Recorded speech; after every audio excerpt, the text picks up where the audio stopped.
¿Quién es Henry Tagfeld?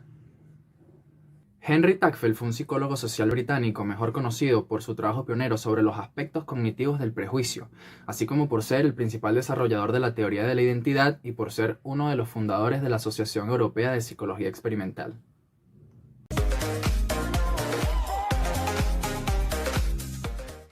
Hola, hola, espero que estén demasiado genial, demasiado excelente.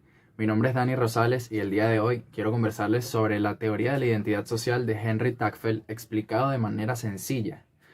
Primero que nada, para comenzar el tema, debemos plantearnos la gran pregunta: ¿qué es la teoría de la identidad social? Henry Tagfeld propone la teoría de la identidad social en 1975, siendo esta teoría un principio que afirma que los grupos a los que pertenecemos nos definen y forman parte de nuestra autovaloración, configurando de manera importante bases para nuestra autoestima. Es decir, que por muy rica y compleja que sea la imagen que los individuos tienen de sí mismos en relación con el mundo físico y social que les rodea, algunos de los aspectos de esa idea son aportados por la pertenencia a ciertos grupos o categorías sociales. A partir de nuestra identidad con el grupo sentimos una seguridad y una determinación que nos define y por ello buscamos la mejor valoración para ese grupo. De esta forma, la teoría explica cómo el concepto que un individuo tiene de sí mismo puede explicarse a través del grupo al que pertenece, y su forma de actuar varía según el grupo en el que se encuentre. Es por ello que tendemos a categorizar al grupo con el que nos identificamos. Ahora, es importante definir los siguientes términos para podernos entender. El endogrupo es un grupo social del cual una persona se identifica psicológicamente como miembro, mientras que el exogrupo es un grupo social con el que un individuo no se identifica. Esto quiere decir entonces que el endogrupo, como parte de nosotros, nos dota de cualidades positivas, mientras que categorizamos a las personas que pertenecen a los demás grupos, o es decir, exogrupos, como adversarios u oponentes, ¿sabes? Ese opuesto que simplemente son diferentes a nosotros y, bueno, le otorgamos cualidades negativas.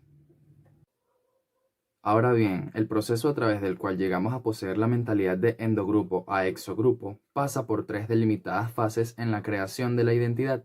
Tenemos entonces fase de categorización. En este momento tendemos a categorizar a las personas ajenas y a nosotros mismos en grupos de pertenencia para así tratar de identificarnos según estos. Entonces, cuando al conocer a una persona obtenemos información para hacernos una idea global de ella, podemos clasificarla en un grupo, por ejemplo, para tratar de adivinar de cuál será su personalidad o comportamiento según el grupo al que pertenece. Esto es como que tú vengas y me conozcas físicamente y digas que soy satanista porque me he visto de negro. Fase de identificación social. Una vez identificados con un grupo concreto, tratamos de actuar de manera más acorde a las normas de este grupo. Esto es de vital importancia para nuestra autoestima, ya que crea una sensación de concordancia en nuestros valores. Por poner un ejemplo corto y preciso, yo soy Army. Para el que no sepa qué es Army, es el nombre que lleva el fandom oficial de esta banda musical.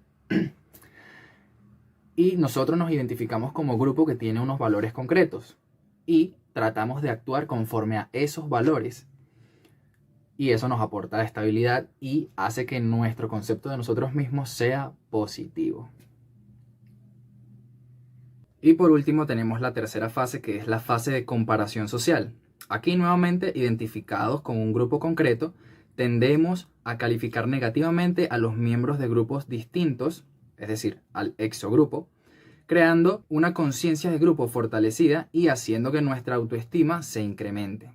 Por ejemplo, los seguidores de los Leones del Caracas pueden calificar negativamente a los seguidores del Magallanes. Bien, pasemos al desarrollo de la identificación grupal. Cuando los miembros de un grupo se encuentran plenamente identificados con este, suelen llevar a cabo ciertos comportamientos que ayudan a cohesionar al grupo. Estos comportamientos suelen incidir en agrandar las diferencias entre el grupo principal y los exogrupos, aunque estas diferencias no sean de tal calibre, a su vez que las desigualdades con otros grupos se perciben como mayores, las diferencias entre los mismos miembros del grupo se ven menores. Aunque los individuos sean diferentes entre sí, tenderán a percibirse como iguales. Los miembros de un mismo grupo tenderán a calificarse a sí mismos positivamente y a los otros grupos de manera más negativa. La identificación con un grupo es importante para nuestra sensación de pertenencia y seguridad. En el peor de los casos, puede llevarnos a crear prejuicios hacia aquellos que no pertenecen a nuestro grupo, poniendo en peligro incluso la convivencia en sociedad, dando paso a la discriminación u odio. Es por eso que los individuos deberían tener la suficiente fortaleza para mirar más allá de lo que ven como suyo o de lo que su grupo les impone y tratar más abiertamente y sin prejuicios a los seres humanos. Ahora definamos lo que es la identidad personal. La identidad permite que alguien se reconozca a sí mismo. Por ende, la identidad personal nos define como individuos. Tenemos conciencia de la identidad porque tenemos memoria. Sin ella sería imposible nuestro propio reconocimiento.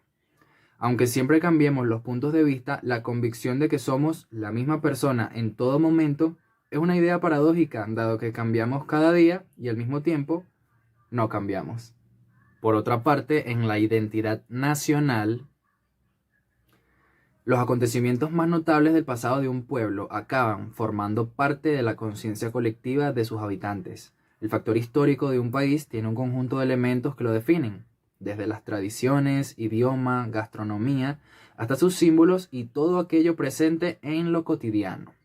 Todo este tipo de factores conforman la identidad nacional. Podría definirse también como la personalidad de una comunidad. Muy bien, ahora pasemos a la motivación social. En ocasiones, las razones que movilizan el comportamiento humano son las consecuencias ambientales. Otras veces simplemente la persona actúa movida por el interés o el placer que conlleva llevar a cabo una determinada conducta.